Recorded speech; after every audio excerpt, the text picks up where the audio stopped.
بہت مدت پہلے دور دراز کے ایک ملک میں یہ قاعدہ تھا کہ اس ملک کے لوگ ہر سال اپنا بادشاہ تبدیل کرتے تھے۔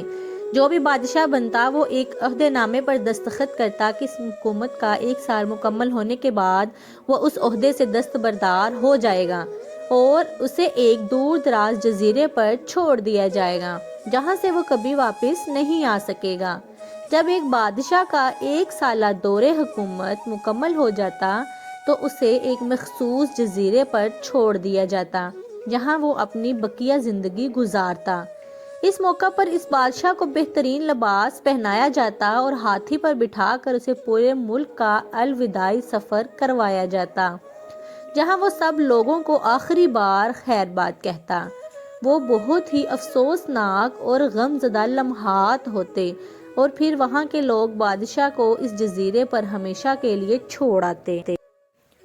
ایک مرتبہ لوگ اپنے پرانے بادشاہ کو جزیرے پر چھوڑ کر واپس آ رہے تھے کہ انہوں نے ایک ایسا سمندری جہاز دیکھا جو کچھ دیر پہلے ہی تباہ ہوا تھا، اور ایک نوجوان شخص نے خود کو بچانے کے لیے لکڑی کے ایک تختے کا سہارا لے رکھا تھا۔ چونکہ ان لوگوں کو ایک نئے بادشاہ کی بھی تلاش تھی، لہٰذا انہوں نے اس نوجوان شخص کو اپنی کشتی میں بٹھا لیا اور اپنے ملک لے آئے اور اس سے 1 سال کی حکومت کرنے کی درخواست کی۔ پہلے تو وہ نوجوان نہ مانا، لیکن پھر وہ 1 سال کے لیے بادشاہ بننے پر رضامند ہو گیا۔ وہاں کے لوگوں نے اس بادشاہت کے تمام اصول اور طریقے سمجھا دیے اور یہ بھی بتایا کہ 1 سال کے بعد وہ اسے فلاں مخصوص جزیرے پر چھوڑ آئیں گے۔ بادشاہت کے تیسرے دن ہی اس نوجوان بادشاہ نے اپنے وزیر سے کہا، مجھے وہ جگہ دکھائی جائے جہاں گزشتہ تمام بادشاہوں کو بھیجا گیا تھا۔ وزیر نے بادشاہ کی خواہش کا احترام کرتے ہوئے اسے وہ جزیرہ دکھانے کا اہتمام کیا گیا۔ وہ جزیرہ مکمل طور پر جنگل تھا اور جنگلی جانوروں سے بھرا ہوا تھا۔ اس جانوروں کی آوازیں جزیرے کے باہر تک سنائی دے رہی تھیں۔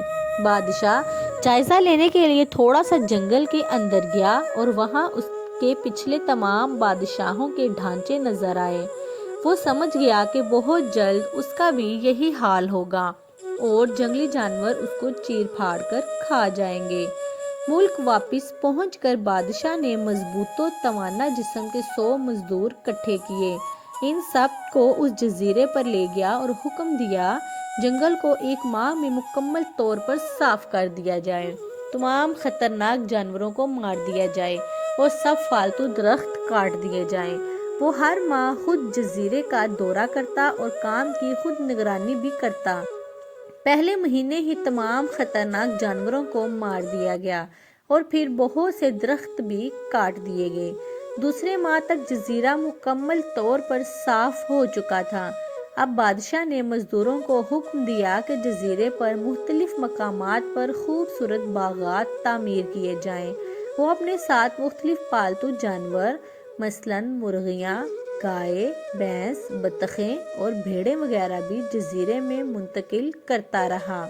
تیسرے مہینے میں بادشاہ نے اپنے مزدوروں کو حکم دیا کہ ایک شاندار گھر تعمیر کریں اور اس جزیرے پر ایک بڑی سی بندرگاہ بھی بنائیں۔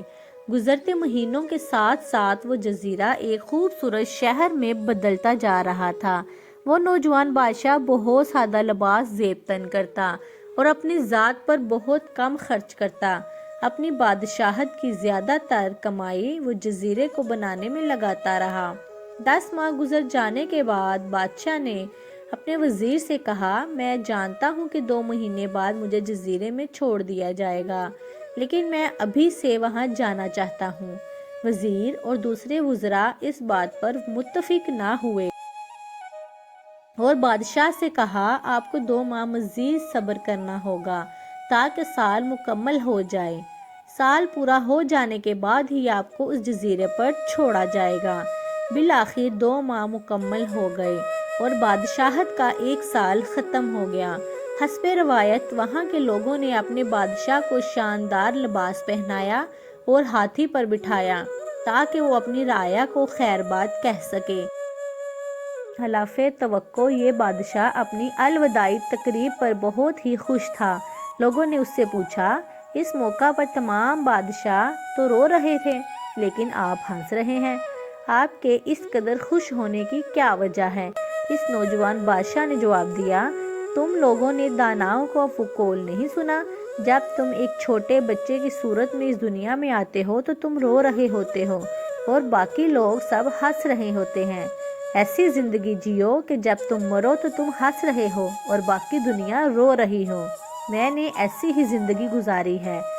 جس وقت تمام بادشاہ محل کی رنگینیوں میں کھوئے ہوئے تھے تو میں اس وقت اپنے مستقبل کے بارے میں سوچتا تھا اور اس کے لائحہ عمل تیار کرتا تھا۔